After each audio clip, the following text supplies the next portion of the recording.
Jake?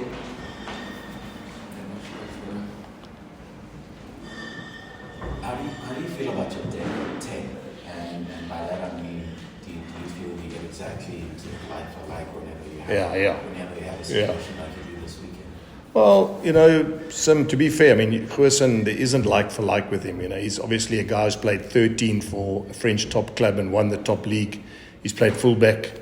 There are not many fly halves. I mean, maybe Damien would be the equivalent in another franchise that could go from 10, 15, 13, 12, I suppose, like Goosen can. And so it's very difficult to find that kind of guy to back up.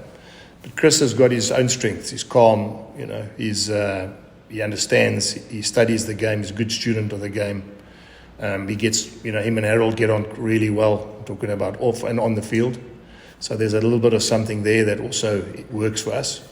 But Yaku, he's only been with us for a year. We've been together now for 4 seasons. He's basically been half a season with us. So he's still not where we want him to be. It's not his fault. I've spoken to him. And then we've signed Boetz Chamberlain next year. So we'll have enough depth and enough variation. One of the things that we want to try and get to, especially at 10, is that can cover more than one position. What I find is when you've got a guy that can play 2 different positions on your bench, you don't always have to take your 10 off. And if you look at the teams like Marnie doesn't come off, they've done well in URC. Owen Farrell doesn't come off for England.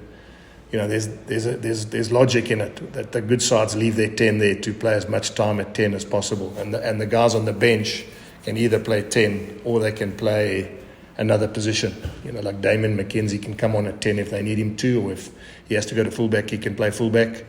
While Mahanga stays at 10. Guys like Dan Carter didn't move. I mean, I know he played a few games at 12, but generally they didn't take him off when they let him finish these games at 10. So we're not there yet. I mean, and that's something we're working on, is making sure that we have enough depth at 10. And as I said, some 10 that can play different positions as well, which gives us balance to our 23.